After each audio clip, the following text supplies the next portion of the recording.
నమస్తే, welcome to the truth. నేను పవన్. ఇక జగన్మోహన్ రెడ్డి గారి హయాంలో నిజంగా కలియుగ ప్రత్యక్ష దైవం శ్రీ వెంకటేశ్వర స్వామికి ఉన్నటువంటి ప్రభ అనేది ఏ విధంగా మసకబారే విధంగా చేశారనేది మనం చూసాం. అది ఎప్పుడు కూడా తగ్గేది కాదు, తగ్గలేదు. కానీ ప్రయత్నాలు మాత్రం ఏ విధంగా జరిగాయో ఖచ్చితంగా ఒక్కొక్క విషయాన్ని మనం చూస్తూ ఉంటే అర్థమవుతూ ఉంది. ఒకవైపు కల్తీ నెయ్యి, పరకామణిలో చోరీ, పట్టు వస్త్రాల కొనుగోళ్లలో అవినీతి, ఇలా గత జగన్ ప్రభుత్వంలో తిరుమలలో జరిగినటువంటి అక్రమాలు అన్నీ కావు, ఒక్కొక్కటిగా ఇప్పుడు వెలుగు చూస్తున్నాయి. ఆ దేవదేవుడే ఒక్కొక్కరిని కూడా పట్టిస్తున్నటువంటి పరిస్థితి కనిపిస్తోంది. ఖచ్చితంగా ఇప్పుడు కూటమి ప్రభుత్వం తక్షణ కర్తవ్యం ఏంటంటే పూర్తిగా స్వామివారికి ఉన్నటువంటి ఆభరణాలు ఆ లెక్క సరిచూసుకోవడం. అవన్నీ నిజంగా ఒరిజినల్ బంగారంతో డైమండ్స్తో ఉన్నాయా చూసుకునే ప్రయత్నం చేయడం. ఎందుకంటే ఇంత జరిగాయి, మరి అవి కూడా ఏదైనా జరిగి ఉండొచ్చు కదా అనే అనుమానాలు భక్తుల్లో మాత్రం క్లియర్గా కనిపిస్తూ ఉంది. అదేవిధంగా ఆ స్వామివారికి సంబంధించినటువంటి బంగారం కావచ్చు, డబ్బులు కావచ్చు, ఇవన్నీ కూడా వివిధ రాష్ట్రాల్లో, చాలా రాష్ట్రాల్లో, చాలా బ్యాంకుల్లో నిలువలు ఇవన్నీ కూడా డిపాజిట్లు చేస్తున్నాయి. అవన్నీ కూడా చూసుకోవాల్సినటువంటి బాధ్యత ఖచ్చితంగా టీటీడీ సంబంధించినటువంటి అధికారులది, ఆ చైర్మన్ గారి పైన ఉంది. ఎందుకనంటే ఈ 5 సంవత్సరాలు దాటిన తర్వాత ఆ తర్వాత ఎప్పుడైనా ఇది లేదు అని అంటే ఏమో మరి మీరే వచ్చారు కదా, మీరేం చేశారో అని చెప్పి అనే ఆస్కారం కూడా ఉంటుంది.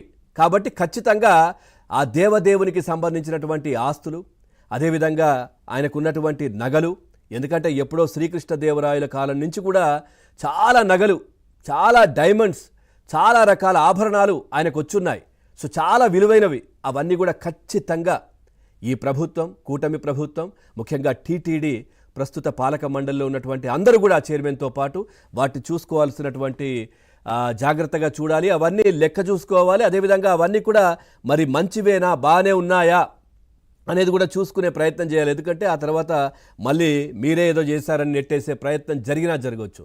అట్లాగే ఇంకొక విషయం ఇప్పుడు బయటకు వచ్చింది. తిరుమలలోని వరాహస్వామి ఆలయ విమాన గోపురానికి బంగారు తాపడం పనుల్లో చేతివాడని చూపించారట. ఏంది స్వామి ఇదంతా? జగన్మోహన్ రెడ్డి గారు ప్రత్యక్షంగా ఇవన్నీ చేశారని ఎవరు చెప్పట్లే. కానీ ఆయన అండదండలు చూసుకొని, ఆయనను చూసుకొని ఆయన నియమించినటువంటి ఇక్కడ చైర్మన్లు కావచ్చు, లేదంటే వీళ్ళు కావచ్చు, వాళ్ళు మరి పర్యవేక్షణ లోపమా ఏంటా, ఏం జరిగిందో తెలియదు. కానీ ఈ విధమైనటువంటి కార్యక్రమాలన్నీ కూడా తిరుమలలో జరిగినటువంటి పరిస్థితి. ఒకవైపు శ్రీవాణి ట్రస్టులో దాదాపుగా 500 కోట్లు ఏదో జరిగాయని, ఆ తర్వాత టిక్కెట్లు అమ్ముకోవడంలో, ఆ తర్వాత పూర్తిగా ఈ దర్శనాలకు సంబంధించినటువంటి ఇష్టారాజ్యంగా అందరినీ తీసుకొచ్చి దర్శనాలు చేయించి డబ్బులు తీసుకున్నారని చెప్పే ఆరోపణలు.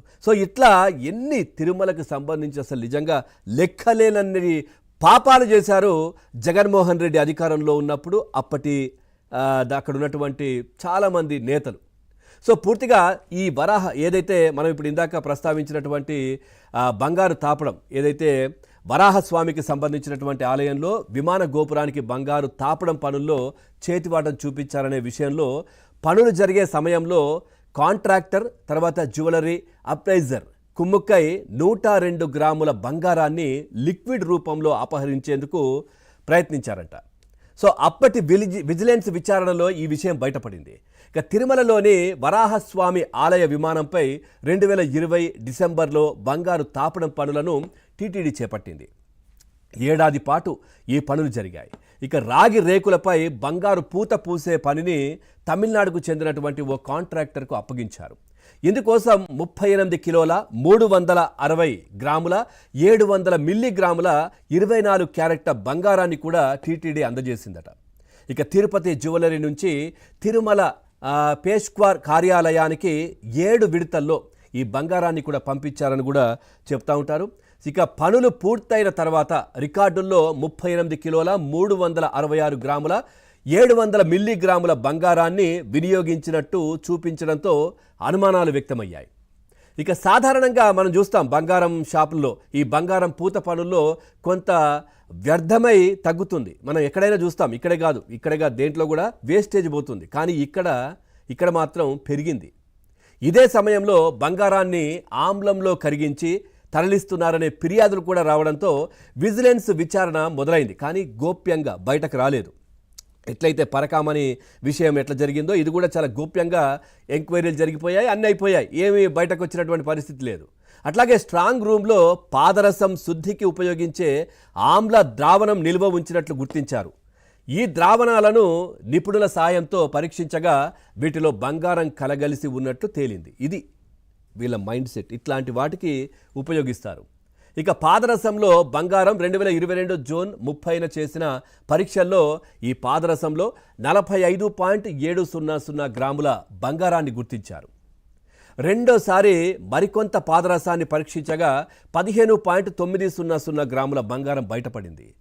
ఇక అదే ఏడాది ఆగస్టు 1న ఆమ్ల ద్రావణం నుంచి మరో 28.900 గ్రాములు వెలికితీశారు. ఇలా 90.500 గ్రాముల లెక్కల్లో లేనటువంటి బంగారాన్ని వెలికితీశారు. రికార్డుల్లో అదనంగా చూపించిన దానితో కలిపి మొత్తం 102 గ్రాముల అదనపు బంగారాన్ని గుర్తించారు. జ్యువెలరీ అప్రైజర్, కాంట్రాక్టర్ మధ్య జరిగినటువంటి కొన్ని ఫోన్ సంభాషణలు కూడా టీటీడీ విజిలెన్స్ విభాగం పరిశీలించింది. తాపడం పనుల్లో కొట్టేసినటువంటి బంగారంలో అప్రైజర్ ఒక 10% నాకు కమిషన్ కావాలి అంటూ కూడా దాంట్లో అడిగినటువంటి విషయం బయటపడింది. 2022 ఆగస్టులో విజిలెన్స్ విచారణలో ఇదంతా బయటపడింది. నాటి వైసీపీ ప్రభుత్వంలోని బోర్డ్, టీటీడీ అధికారులు ఈ ఘటనకు కారణమైన వ్యక్తులపై చర్యలు చేపట్టినా విషయాన్ని బయటకు పొక్కకుండా దాచిపెట్టారు. దీంట్లో మర్మం మీరే ఆలోచన చేయండి.